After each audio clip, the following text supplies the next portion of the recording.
What's going on out there? Is Lindsay back again with this is the last episode of the Lindsay TVFilm podcast for the year. I was actually thinking for a second, should I just split this in two and talk about some stuff. So kind of is going to be Dino Fury review. That's going to be top. Quality TV. I'm going to throw Doctor in there as well because I did watch Flux over the past few weeks. And then queer film. And I also did watch Red Notice with my stepbrother. So yeah, and kind of mix up since the last 2 weeks of the semester we did not meet for quality TV because we were pretty much done before the break. And then technically they met on the day before Thanksgiving, but I didn't go because I had appointments on Monday because I'm usually off Mondays because I've been off Mondays this whole semester. And then Tuesday was a test for Spanish, but she put it online. So like a few thousand one more thing I was worried about, but hey, I'll do it online, and you know what? Screw the last class.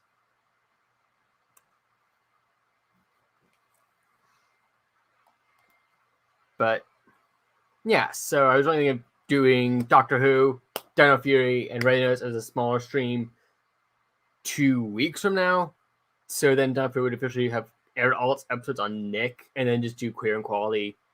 You just call this, maybe Lindsay TV Film Podcast 5A, Queer and Quality 3, and then next time would have been Lindsay TV Film Podcast 5B, Dino Fury, Flux, Red Notice. But it's spent too much time thinking about it. It's too late now. I'm just going to do it all now and do it live, as it's been for the last little bit. But on deck, as I also watched Turbo Ranger during this time. So that plus Tokyo Catch-Up will be the last, the first of the year, but the last of, the first season. We've been going every month since got back from Cedar Point. We did summer content in August. 2 weeks later was first one was Not Toku or Not Toku stream, Toku stream, and then October, November, December has been each one has been spearheaded by one of the main Toku series: Super Sentai, Power Rangers, and Kamen Rider. And since Dino Fury is done, even when I'm in Spain, I probably won't worry about it because it's gonna be Netflix because I'm just gonna watch. I might watch those one over there. I might just read like I've had this book for a few years and I haven't opened a page up, so I might just focus on that while I'm over there instead of Dino Fury, and then I'll work on it since the first one didn't drop until June anyway, and I'll be back on Memorial Day. So if that's kind of the case, it is. Either way, I might just wait till June, watch it, and break it up with drive and all that, and then the final 11 episodes will be out during my final semester of college. It's not that weird. But yeah, speaking of being out of the country, I will be just 2 more videos I really want to do for that aren't really done and uploaded over on the other channels. That one I really want to go over to Longwood Gardens. Haven't been there in a long time, let alone for Christmas. So I'd like do that, get a little Vlogmas action, if you get what I mean. And then it would be the Beyond the Boro announcement, going fully in depth of what's going to be going on. I probably will do a shorter version during the next stream because that's only 3 Toku series. 2 are active, and then 1 is a full review plus movie thoughts. Maybe something cool I watch that I really want to talk about in the meantime, between now and the end of the year, that I might tack on there, but not looking at anything else on there. So, as I said today, each October we talked about Zenkaiger because I wanted to wait to 8 episodes of Revice as per tradition, since Nick aired 8 episodes of Power Rangers and then went on hiatus and then aired the final few, each year. So it makes sense, get 8 episodes of the next series and gets initial Slate down to how I do things. So this is the second half of Dino Fury. Top part was I was thinking about how do they compare to queer films that I've watched over the year about.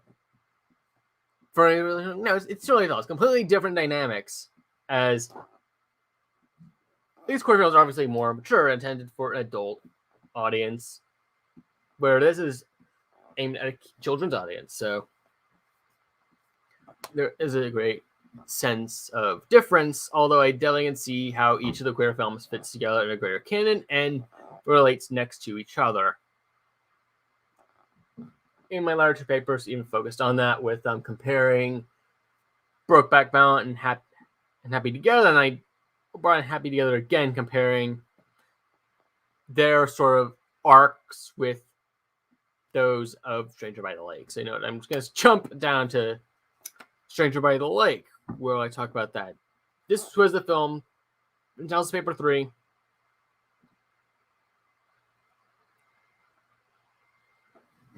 So there's a summer by the lake that starts to go south halfway through when a dead body is found. It's basic plot. You want to know it's a queer film until you watch it, and basically cares on 90% nude for the entire of the film. Mainly, as I said, I was thinking about, hey, bits and pieces of this are really good. I just don't think it works the way it's meant to.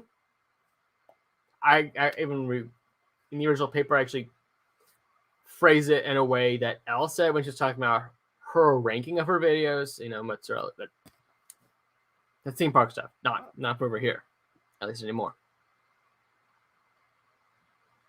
There are only 2 hardcore scenes, although the director did want to do more. There's an interesting character in there. You have our 3 main characters. The lead, the single guy who might be gay, the hotshot who's our antagonist, and then there's this recurring pervert character.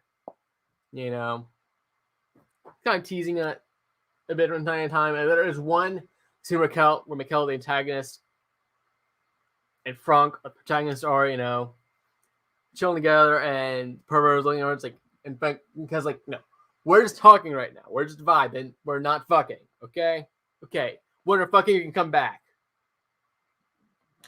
I think might be one of the funniest moments in the entire film, and that is one of the reasons why I call that guy the pervert. He's Bill Pudgy, like Henri, the other character. It's kind of rooting for Frank and Henri to get together, but that doesn't happen. Mainly because I feel like the pacing, I would say that's pacing issue again. That's actually a theme park.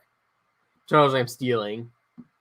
Because of, horror stuff, you would think it'd be a lot more earlier on. So even though Kelly's in just 20 minutes in, it's until halfway through that things start really ramping up. Which feels a little weird to me if you're trying to promote this as a horror film. No interiors, it's all just a single location here. French Lake Site's a bit more like southern than the original ideas of the story.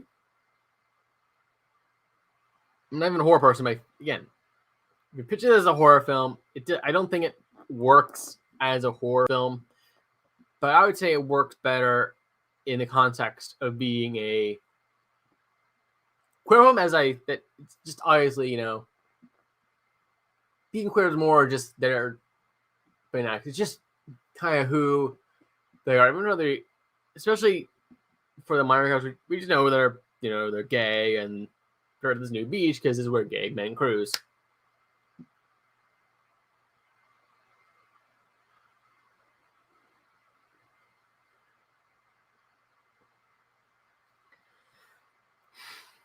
Yeah, we watched the documentary Survivor Plague, and not much. Didn't really think there was much to say there. It's a documentary. I think really now that made me think about that more, but it's been a while. The cool director I found was Xavier Dolan. The main film we watched in class was Heartbeats, where 2 friends, a guy and a girl, they're fighting for the same man, and and that guy is portrayed by the director, Xavier Dolan, whose first film was I Killed My Mother. We watched another more recent film of his that came out after Heartbeats. I had a clip in the class, but then I went in and watched the full thing on my own, and I'll get to it in a second. But again, this begins like I have an arc of like addiction in these final few films. I would say Moonlight as well. Which one that Moonlight as well also fits that, but I'll get to Moonlight later on.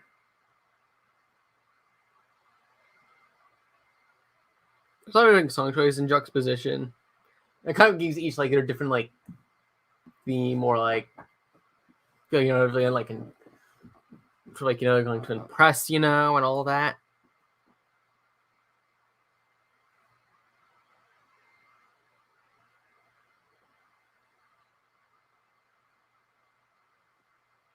And not Xavier Dolan, but the other guy. Originally, I thought it was like have him look like Chance Perez. The other one looked like Bruno of MMPR Toys, which is very weird. I think that's it. I think that's the guy. I don't think I'm talking about Xavier Dolan here. Could be wrong. The teaser we watched in class, one of the teasers we watched was After I Killed My Mother was Matthias and Maxine, which is one of his most recent works, at least the most recent one to my knowledge. Is a thing. It's about two friends, and they start questioning their sexuality. But in this case, unlike Moonlight, is after one of their friend's sisters has to pull them in for her assignment after her classmate's tone check. And the girl, the sister, Erica, she looks like a young Brie Larson. I actually looked at her Instagram. Her name is Camille Felton. I think I even made her put her on a list of the What If actors, I think. Shining Spirits, I'll check that right now.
Nah, I just considered it, but a weird one is I had Isaiah Cruz from Side Hustle be Craiga.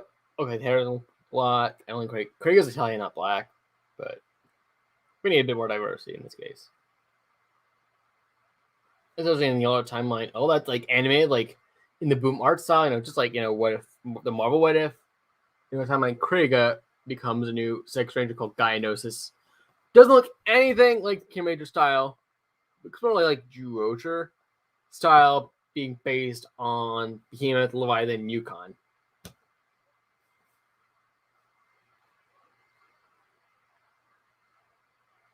But anyways, Matthias in the story is a lawyer and has entertained another another lawyer that comes into town from an English-speaking part, at least since they're in Montreal and Quebec. I still think it's Ontario, I think, where the other guy comes from.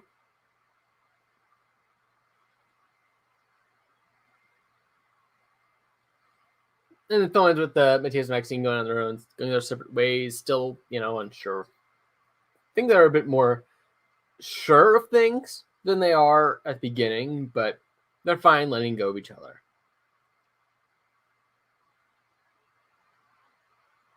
And Carol is actually based off a novel, which is based off a true story, although, names are changed and such.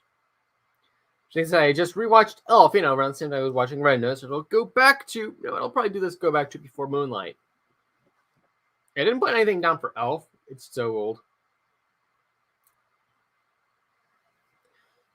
Yeah, and seeing the barn start definitely reminded me of, comparing the scenes from Gimbals versus the store in the film. Especially, toys and stuff. All the employees are wearing Santa hats. One both have the protagonists falling for the sexy employee at the department store, and then things go right. So in Carol is basically Carol goes through dealing with a divorce of her husband, and while the relationship is going on, doesn't want to lose custody of her daughter, and then in the end she does decide that she needs some time to think things through more, so I'm deciding that she needs some time away from family, but would like to get back to it at some point.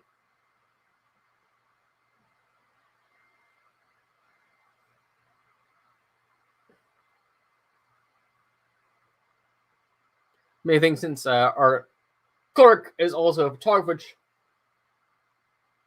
makes me think of an earlier film that we discussed. I thought I wrote in on one of the previous videos, but I probably would have written it down here again if I remember which one it was, because I thought I've listed them all in the previous two streams. But yeah, I think it was pretty early. It might have been one of the first films we watched for they put into the November slate. I think that sounds about right. We'll run it back down again, but since I did bring up Red Nose, it's kind of a topic of its own. So it's kind of a topic of its own. Forgot to change that, but it has an insane plot twist. I'm not gonna spoil that. But basically, you have all these superhero, heroic hero characters, you have Ryan Reynolds, who is Deadpool, Gal Gadot, who is Wonder Woman, and then, The Rock, who is Jungle Cruise, Moana. Done a lot of Disney stuff. I think he's Black Adam now. Black Adam is a bad guy, but yeah. That's what I think. Maybe a thing of Blood and Sugar, that this is all about treasure, and you have Interpol going on. Also, there's a lot of predominantly Egyptian influence.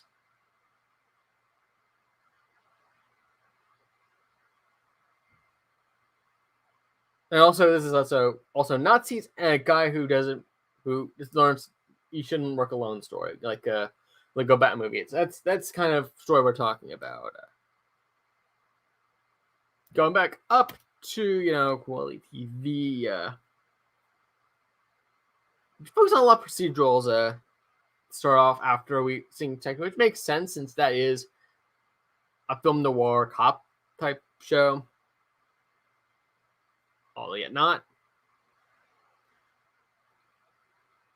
And Homicide and Hill Street Blues were two big ones. Back in the late 80s, 90s was the IRL inspiration. So, Munch came from Homicide. And then things like David Cruz.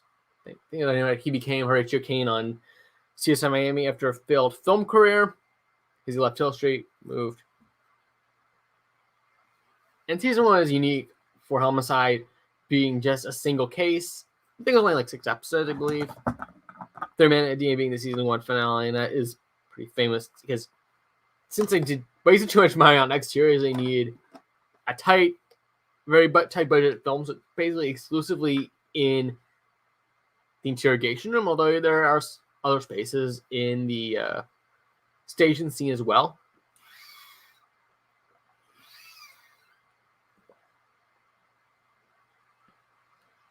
And also, Professor being Cooley, he's been a TV critic for so long, and did a lot of talk on Homicide when it was airing. The crew decided make him die in a strip club in one episode.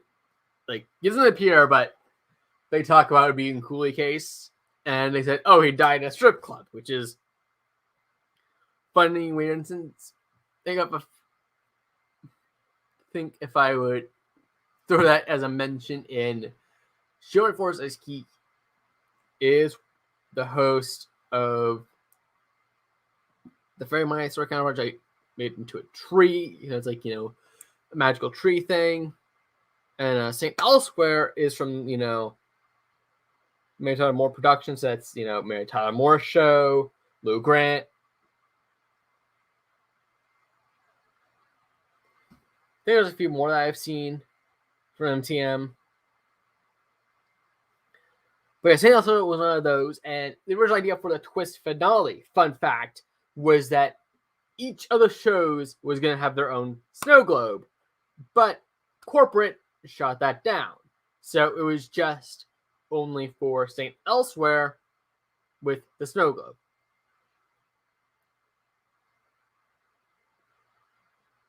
Yeah, I was right. NYPD Blue, it was David Caruso. And then, from him, and then also watching Good Doctor with Richard Schiff. Surely those recently, it just kind of felt like, for most of the season, it felt like, are they writing him off? But then every teaser is like, oh, he's still around. And I think he's only going to be still around through the end of the season. But I does really feel like they're writing him off. Again, he's older, and what? Sean's right. He already has a good crew without Glassy. He's married soon, almost married. But been living with his future wife for quite a while now. He's been with the hospital for quite a few years now. We have a whole new generation of interns, residents, whatever we call them. But yeah, Richard Schiff was in West Wing before he was on Good Doctor. Do you feel some similarities from the first episode between Glassy and his role on West Wing? I don't remember his name, but yeah, there's still is something unique about each character, which definitely sets them apart. But also, we were talking about Tom Fontana, I think, a bit last time, where one of the cutoff was. So David Kelly came in, also helped work with him, and then David Kelly went on to make a show called Picket Fences, which brought a lot of drama aspects with some sitcom aspects, with the family, having mom be a doctor, dad a police officer.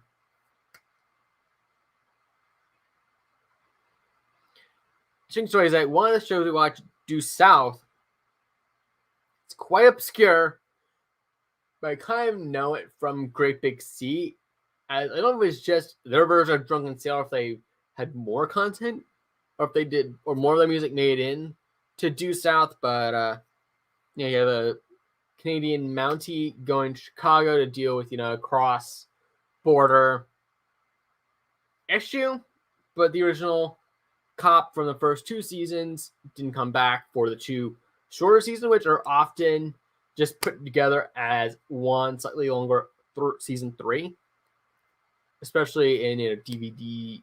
Not sure about streaming. I'm not sure if you can find it anywhere. I will check right now, because it usually shows that when you like right into it, say watch it. Right now it says Due South, watched it, no other networks. Yes. Modern Dudley Do-Right, Constable Brenton Fraser is a Canadian man who goes to Chicago with his pet wolf to find his father's murderer. Didn't know that exact part, but it was a CBS show, so it should be on Paramount Plus if it would be.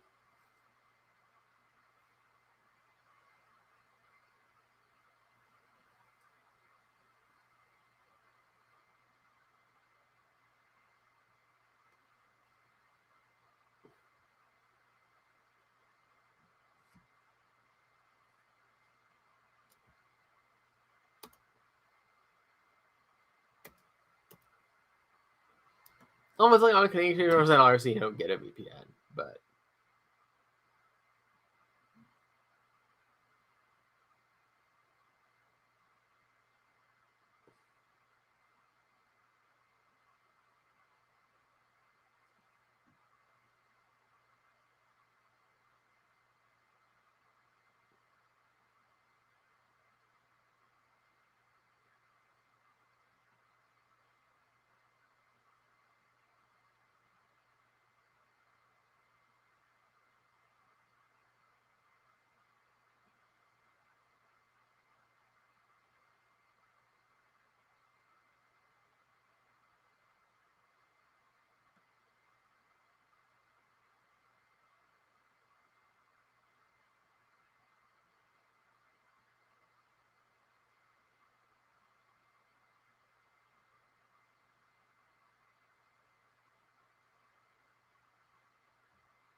hey, and that thing IMDb didn't really help much on that. But found out where Seth Rogen got his start, which was a very short NBC show called Freaks and Geeks, which came out around the turn of the millennium. That's really when the Platinum Age television started in his eye, the professor's eye. The professor's eye.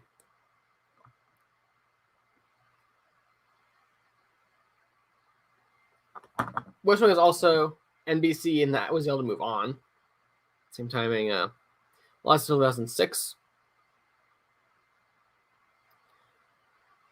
News was set. Freaking was set in the 80s because they didn't want to deal with modern technology and stuff, and there are already too many modern shows. So, Wings to the Past would definitely be good for both parental generation as well as a youth generation. So I was thinking about it's 10 years since Forza came out. So, and by time, it's interesting if we kind of did the same thing, but we pushed it up to Forza time. Basically, think about Freaks and Geeks and I of doing a full Forza adaptation. I only rate it as like just a movie interlay into Kamen Literary Guardians. So this is like a whole like multiverse type thing. So doing TV series, and then you have films that interlink to that. And they have the What If spinoff stuff. Basically like a What If movie for Shining Spirits. I just make a color thing. I don't know. Probably weird. It'll probably be better as a movie.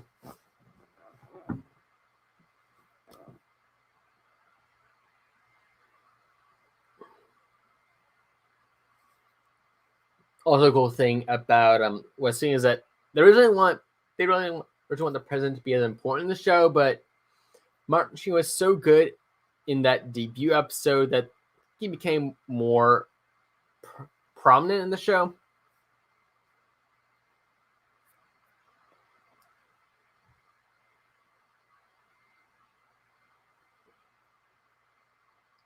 Yeah.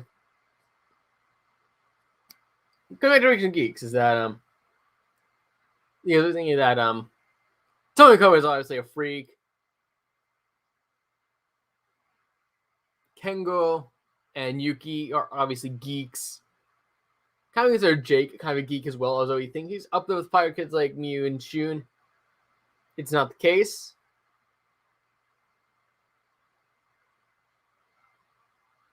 Kind of Gen's kind of a bit of both. A freak, kind of a freak and a geek, and outside at the same time. But I'd say he's definitely an outsider because he's from a different school. He doesn't even get the Amigawasa High uniform. He's just fine wearing his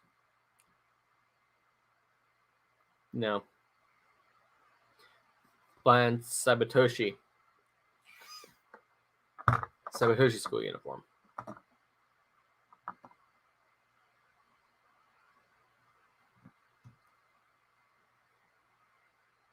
We also watched the pilot of Sopranos, but right now I'm wondering, do I watch the film that came out at the Many Saints from New York, or do I watch Many Saints from New York last? Because I've never watched the show before. Watching the pilot in class was the first exposure to it. I've known about it for years. But I was really surrounding more of a family dynamic. But after Tony's mom died, they had really changed the script.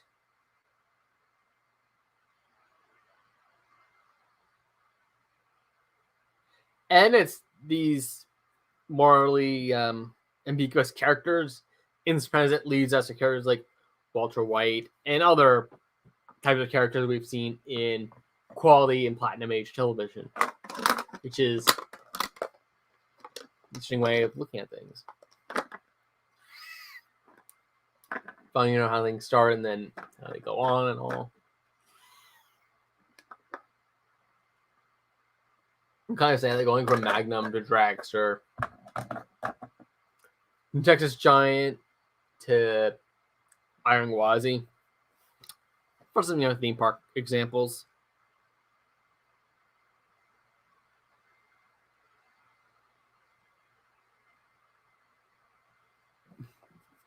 And then I was talking about Flux we had Flux the past few weeks.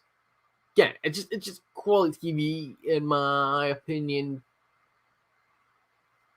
Don't really think about writing anything down for it.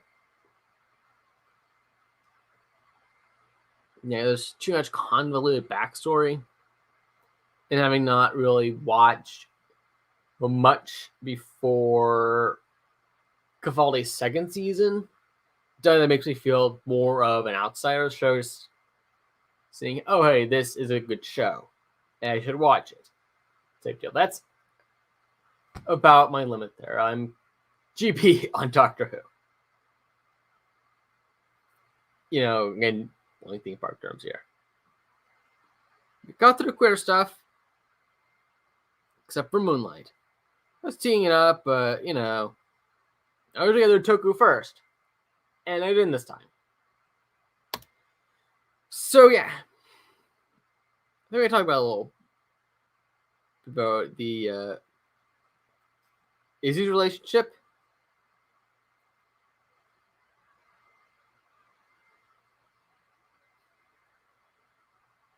One of the first sets I put down is that Javi is the group that says, this is not what we meant by keeping your enemies closer.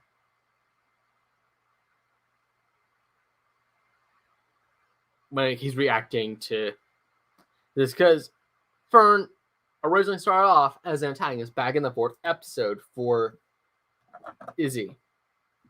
It's like a little unsure, but Amelia thinks they're cute together. The main question is, does the warden know yet? And he shouldn't be very conservative, as we were talking about after the first 8 episodes dropped on Nick. And 12 and 13, they connect very well, talking about the new gym opens, and then we get the flash in that And then, Izzy retaliates on that.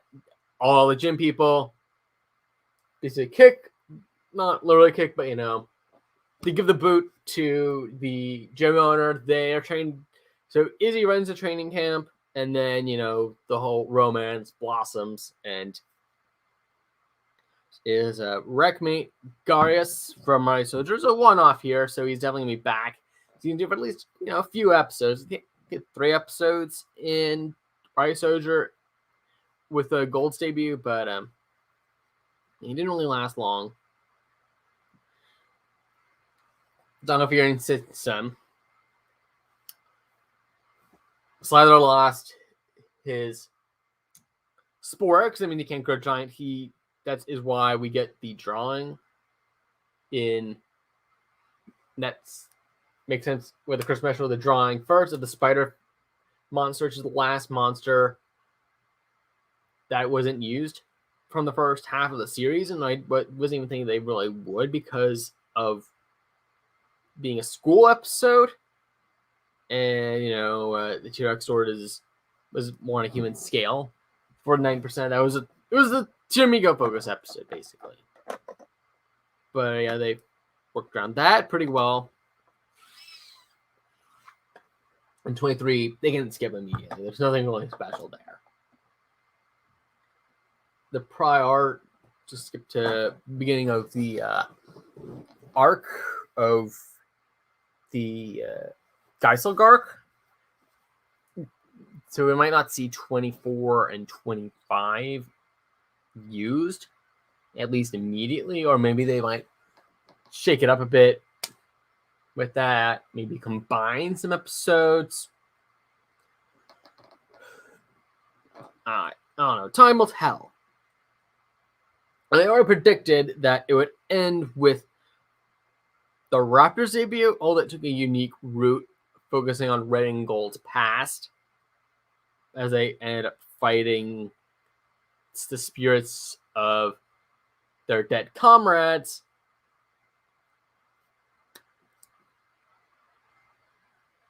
In order to actually obtain the Zord, but the keys were buried. They were lost, and then they were buried by a pirate at the stones 200 years back. I know there's not Demorph at all in his debut episode. And the first clip of him unmorphed is in the opening of the following episode. So he's like, it's kind of weird, but not Gold. Gold did already debut in the previous episode. It's finally nice to see a face, if you haven't seen him yet.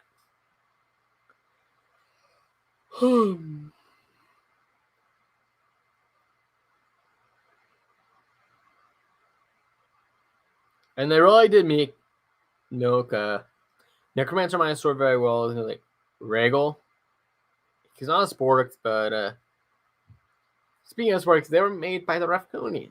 We all kind of know that now. It's like kind of interesting, kind of like how K created Vengix in RPM, then he came back in Beast Morphers. So, some guilt about that.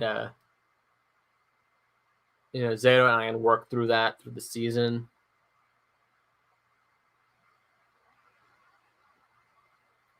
I've watched the first bit of season, which wraps up the probably from season 1, but I kind of stopped after the first episode of the next arc, current arc. We're gonna call it. I'm not that far in, but yeah, I was comparing that the end game with the Glick arc and the restoration, but also the NCS Norris value. It seems like everything's it's back to business. Although, yeah, it doesn't matter if there's another season. It's still, there's more. Life goes on, but yeah, if we don't see if we don't see the story continue, it's fine.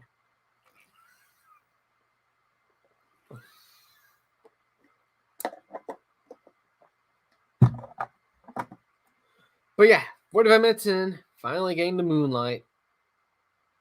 It's for a little time. I didn't I wasn't already written down. So, but like I said earlier, it was a lie on Twitter.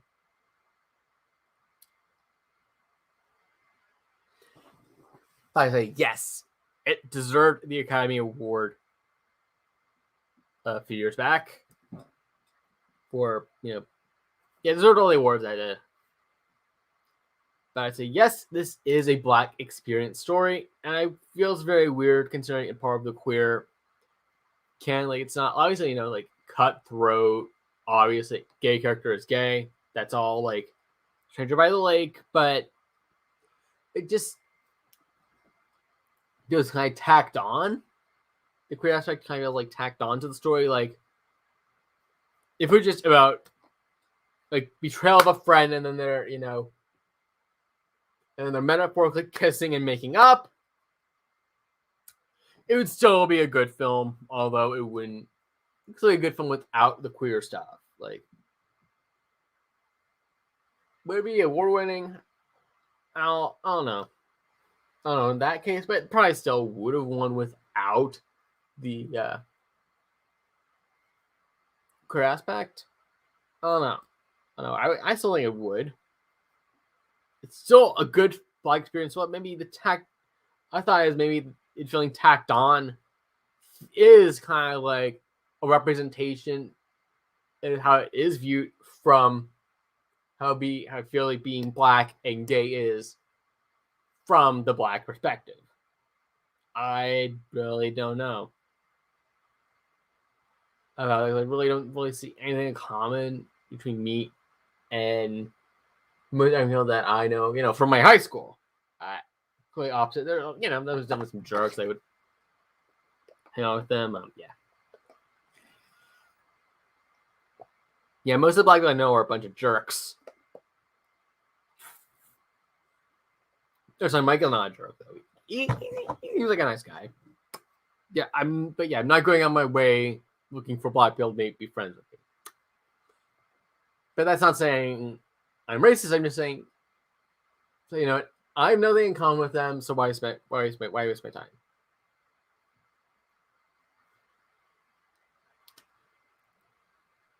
I think it's just being pessimistic, not racist.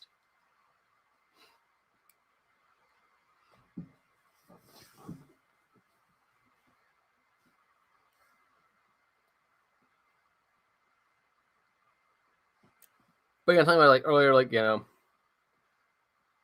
best friend stories. This is two best friends. They make out once in high school, but shortly they're after an antagonistic character they're stuck with, turns them against each other, and then that guy, and then our protagonist Chiron goes back, gets revenge, throws a chair at the guy that caused everything, and then he's split from the thing he knows and loves, and he's up in Atlanta after he's out of juvie. And then, they literally kiss and make up. The friends literally kiss and make up in the end. And obviously, being Sharon, he each act is divided into three distinct parts. Each chapter being often a nickname of his. So Act 1 is Little when he was a kid, 9 years old. Act 2 is Chiron, his real name. And then he starts being called Black in high school by his friend. And then that is the name for the third and final arc. You can say each is, distinct things, Beginning is the beginning and ends with his mentor's death, his surrogate father. In this case, his nickname was Blue. I really didn't like it. Yeah, then Act 2 begins, with his death shortly thereafter in high school. Then it ends with him being arrested, and then actually, begins with him, I think it's still doing drug trade up in Atlanta, and then I say it ends with the end where the friends they're together, and then they go their separate ways again. No, they don't. They're at Charles at his friend's place because his wife and kid are out, and they're still, questioning the way things are. Unlike, earlier with Matthias and Maxine, where they have some answer in their mind at the end of the film about where they stand, and they're fine, gonna separate ways for now, and maybe on the other side of that, they will either learn they're meant to be together, they are gay, but that doesn't mean they still be friends and they find other people, or they'll be, fine doing whatever they want. Probably they might even one might be bi and has a wife or something. Who knows? It's none of our business.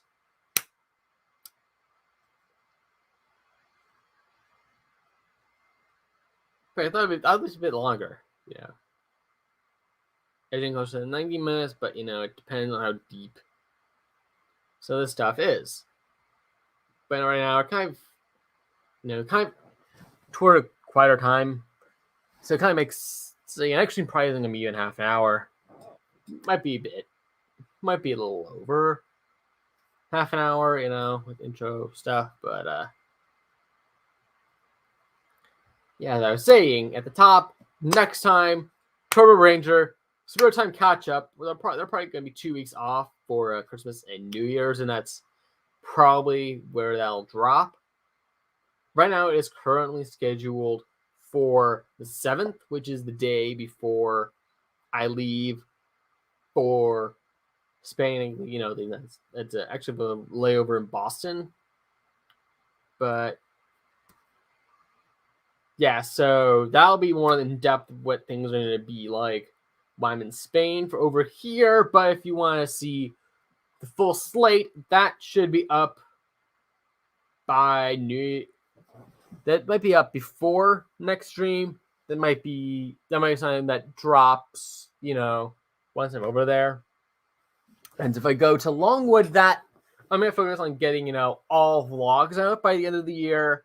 And then this would be the first video of the new year, and then on the other channel you would get the the Slate video, and then hopefully MLK would be it would be episode 0 type thing.